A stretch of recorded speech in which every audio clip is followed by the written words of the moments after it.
Hello, and welcome to the podcast Leveling Up. And today I would like to welcome our guest, Rebecca Howard, who is the Head of Supplier Relationship Management for Coventry Building Society. Hello, Rebecca.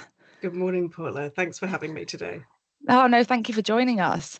And Rebecca, you have had such a successful career within procurement.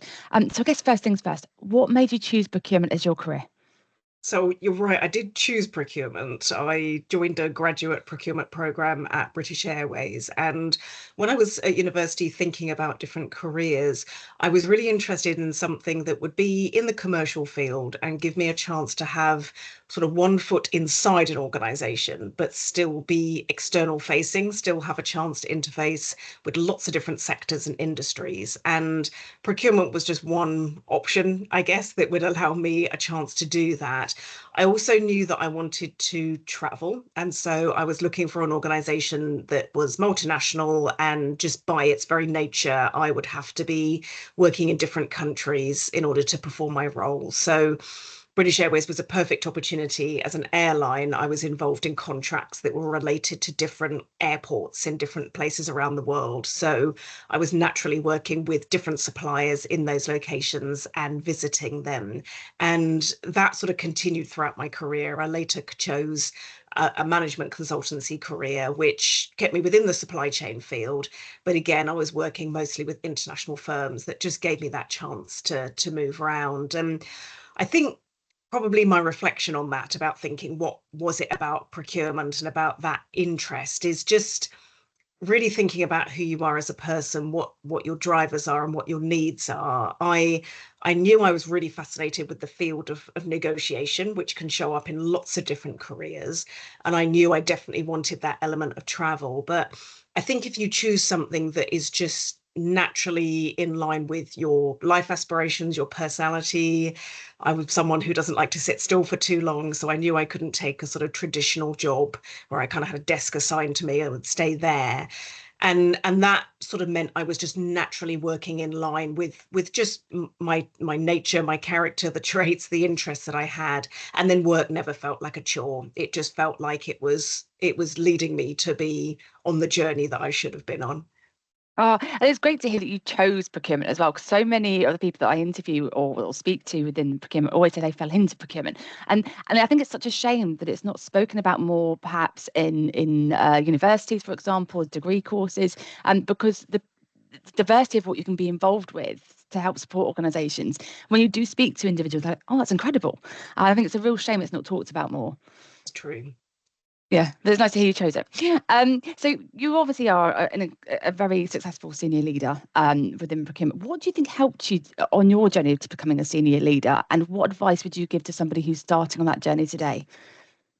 I think a sort of combination of something that helped and advice that I give to people in my team and people I mentor is to not wait to be assigned work and not work just your job description. If you see an opportunity, just go for it. Get whatever support, approvals, resources that you need to go and make that happen, and see it through. Really own it, and make that kind of part of what you've achieved. So that sense of really owning your destiny is quite important. Just looking for ways in which you can really excel.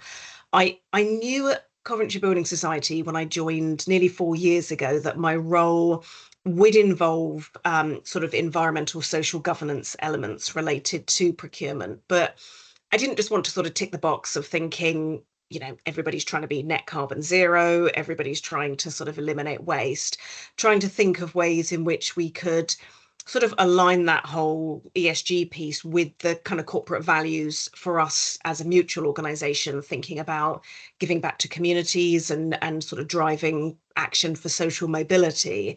And so I was thinking about how I could involve my suppliers much more broadly to think about all sorts of topics to do with, just promoting kind of socioeconomic progression, diversity and inclusion, advocacy for small business and local business, and sort of governance topics like fair payment. And I chose all of those things. They weren't kind of assigned to me as things to do, but I think it just meant that the whole dialogue with suppliers was much more meaningful. And it's something that's helped me sort of drive success, that element of sort of really expanding the remit, I suppose, and being sort of creative. And I think in terms of the advice I'd give to others, I always, because I do mentor a few people within the organization, and I really encourage everyone to think a lot about personal brand. And I describe that as what's in your shop window. What are the things that are really visible to other people that you're happy to talk about, you're curious about, you maybe have some expertise in, they're things that you feel passionate about, things that you're really happy making sort of front and center, and you get known for those things. And it could be a particular hobby you've got, or just a cause, or it could be more things to do with like your sort of beliefs or values. So, people tend to know me as a person of integrity. I'm a huge believer in kind of the ethics side of the procurement profession. And also that, it's really important to give people spaces where they're empowered to experiment, and important to give people opportunities to lift others up, and always look for ways in which you can be lifted and similarly lift others. And because I've sort of made that part of what I'm sort of about and visible, whenever I'm thinking about a social media post or a case study or a way in which I'm sort of visible inside or outside the organization, I try to sort of link back to those themes, so that that element of brand, it's not curated, it's not fake, it's completely authentic, but it's visible in the ways in which you show up, just in your day-to-day behaviors. And so I encourage everyone to really think about that if they're early careers in procurement. But probably the number one most important thing for anyone in procurement that I think is something that we all need to cultivate on a daily basis is be really comfortable leaning in to difficult conversations, because it tends to be the tough conversations that you have, perhaps with a complex discussion with a supplier where you're not in alignment. Maybe it's with a senior leader in the organization, or with a colleague where you're trying to sort of get a breakthrough in how you work together.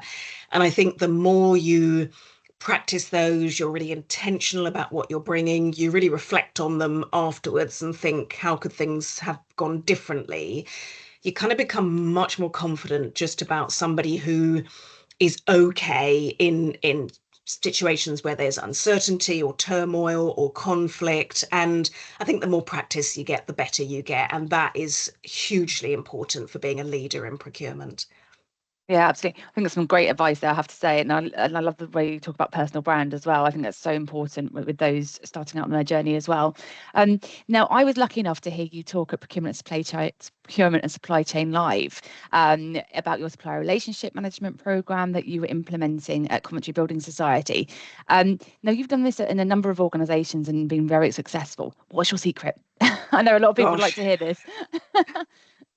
lots and lots of things. I think, the secret sauce always is this: the people, the human beings. And I've been super lucky. The team I have around me at Coventry Building Society, within supply management, wider within procurement, wider in terms of the business colleagues I'm dealing with, and even wider in terms of the senior executives, they are all really powerful stakeholders who are great advocates for effective supplier management. So I think one of the earliest things to do in any organization is to start that a sort of program of a bit of sort of education and awareness, so people figure, what is it? Is supply management just, being friends with the supplier? What is it? Is it having a relationship? Well, actually, there's a whole kind of suite of activities, from governance, from good performance management, ensuring everyone sort of thinks about their obligations that they have to each other, and also just recognizing that the relationship in its own right sort of has a lot of value, and different organizations clearly have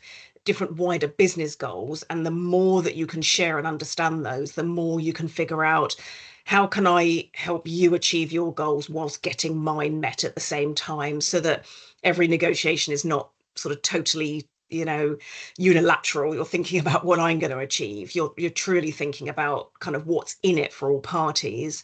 I think it's super important to make space for supplier dialogue. So at Coventry Building Society, I introduce things like supplier days, where our strategic suppliers can come along and learn about our roadmap. We've got an annual supplier awards event. We've got charity raffles. We've got supplier diversity events. We have an internal company meeting where some of our partners are invited along, and a huge amount of community activity which suppliers can take part in. And again, it's ways that people can show up differently, not just in their kind of sort of professional hat, I suppose, but they're showing about some of the different skills they've got. People get to chat and just build kind of connections in different places. It's really about how we bring to life our corporate culture and our values in a really, really visible way that suppliers can sort of buy into, and they understand how they can really contribute to that, because we're very clear when we sort of incentivize and motivate our suppliers who share our values and who consistently deliver for us will have access to more opportunities for business. They'll have access to our senior professionals. They'll have access to more information and knowledge about what our needs are. So it's kind of a win-win, that if we help them understand the values, they understand how they can align to them, and then in turn they get sort of greater access. And it's completely within their gift. It's their choice. If that's something they want to do and they want to lean into, we welcome it, and we'll reward it. And for suppliers who maybe figure, what, we're not resourced for that, or that's not in line with our business direction, maybe our sort of products are moving somewhere else. We understand that, not every supplier is going to have that partnership relationship, but still making sure that we kind of have the appropriate level of transparency so that we can still have a constructive relationship. And I think what the way in which I'm so proud of everyone within the SRM team is that we've got a wonderful collection of people who are just brilliant at building alliances with business colleagues and really understanding what the sort of specific needs are within those functions, whether it's in the technology space or whether it's in the risk space. And I think when you understand what those requirements are, because often those business colleagues are super close to the customer and our members who, ultimately they drive us. It's members first. Yeah. That's our belief in the organization, that we understand how we can sort of be critical to success and help our suppliers be critical. So I think it's all about engagement, 100%. But most importantly, I think it's giving suppliers an opportunity to really demonstrate why they're part of your team, and when they're in the team, then wonderful things happen. Yeah, clearly. I mean, you've been so successful, I have to say. And you touched upon it there a little bit earlier about community activity. And I have to say, it's really inspiring to follow you on LinkedIn, because you can see some of the amazing initiatives that you're doing with the local community and in supporting the younger generation and giving them access to opportunities. Can you share with us some of those initiatives and some of the key highlights for you? I can, yes. And I've been over the moon with the level of responsiveness we've had from our supply base. I mean, this whole community space is so important for us at Coventry Building Society, and my community colleagues are zealous and passionate and so inspiring in everything they do. It just means that the work is hugely purposeful, and I find our suppliers, they're so bought into that. It's so genuinely that they want to be a part of it. Our corporate charity is Centrepoint, and we've done a number of activities involving our suppliers there, like running careers fairs, where Coventry Building Society supports Centrepoint in careers fair. It's for young people who are either currently homeless and living at hostels, or rough sleeping, or at risk of homelessness, or formerly homeless. And it's particularly to think about how we can just support more of those young people into pre-employment skills and thinking about kind of future careers.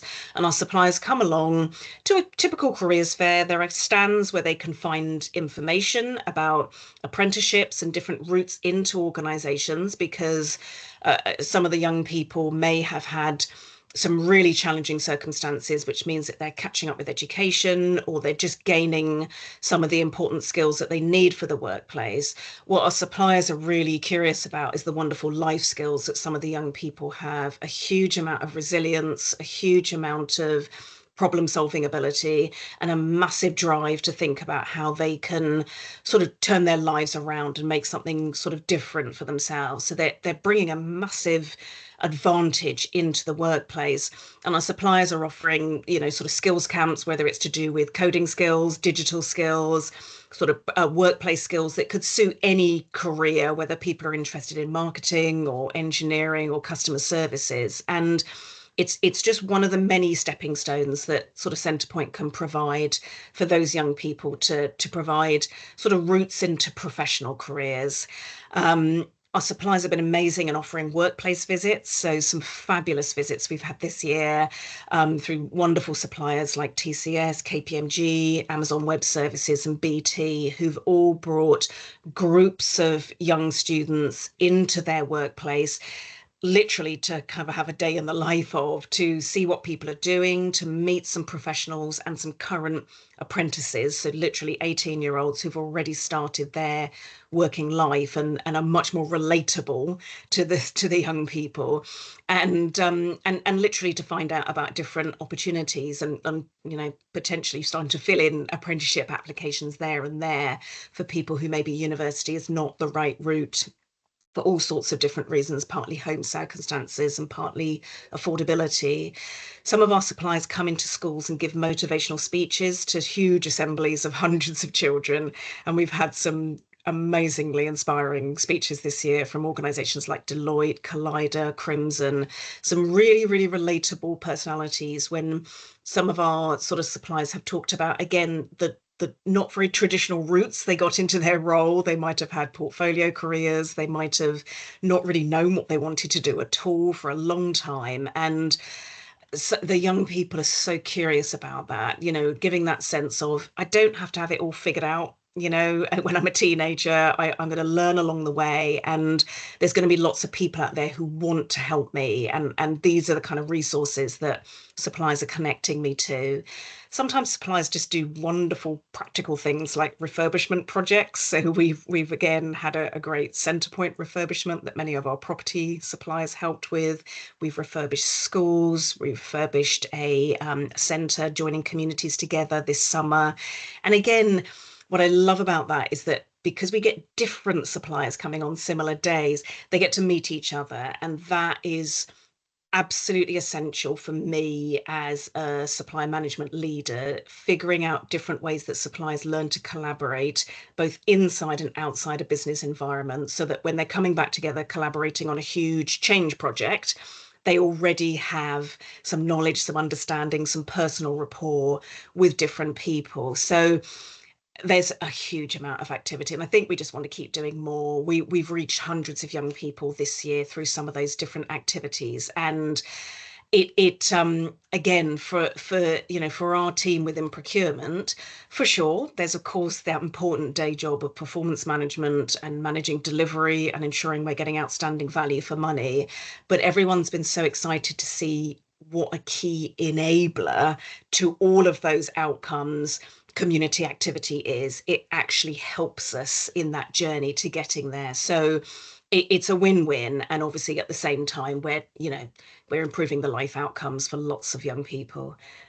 Yeah, I'll say it's incredible. I have to say it's so great to hear you talking about it, and I'm sure there's going to be much more to come. And I'd love to probably interview again in another year's time to hear what more you're doing at Coventry, because it's amazing. Now, understandably, you've won a number of awards in your career with some of the amazing things that you've done. Which one has been the most memorable for you, and why?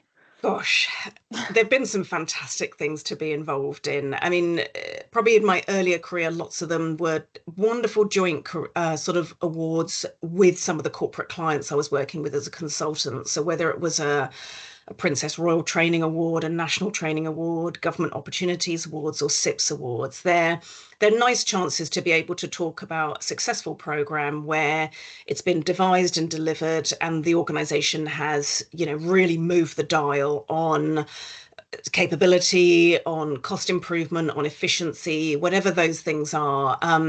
They're all standout, and the wonderful organisations that I worked with to achieve them, including Coventry Building Society when they were one of my clients.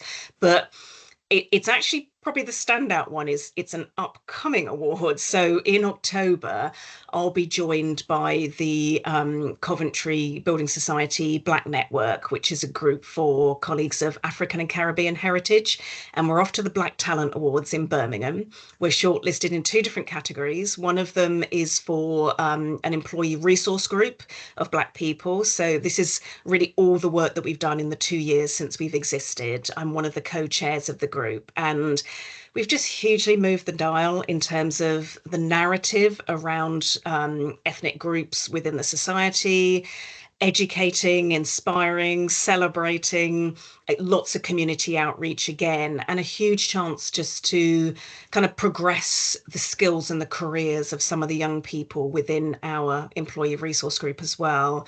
And I'm nominated for an individual award within the financial services category as a Black person who has really made a contribution within their industry to showcase just the talents that Black people can bring into an industry that doesn't have a huge amount of representation amongst ethnic groups. So really important, I think, to be able to champion inclusiveness of all kinds, of every possible way that humans show up in the workplace as siblings, as parents, as carers, as, just global citizens who care about what's going on in the world around them. And also just thinking about, ways in which we can just connect with colleagues more, whether it's through, some fun events, whether it's collaboration in the ways we work. And I think for both of those awards and both of those reasons, those are probably kind of the most memorable journey to getting there.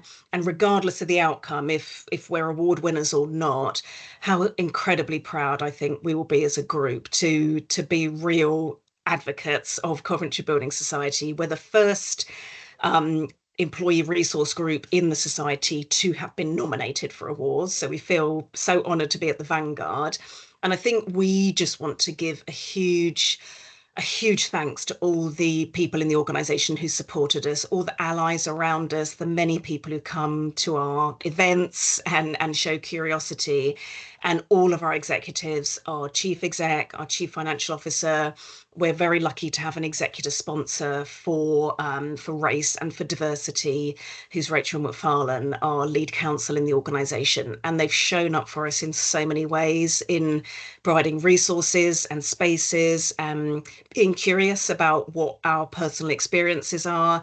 And you can just tell, as part of the kind of wider employee value proposition, the fact that colleagues have so many different kind of hobby groups or ways in which they can sort of express their personal identity and bring their whole selves to work, it truly makes the workforce really, really passionate and just want to bring their very best in the work that they're doing. So those are probably the awards that are most meaningful to me.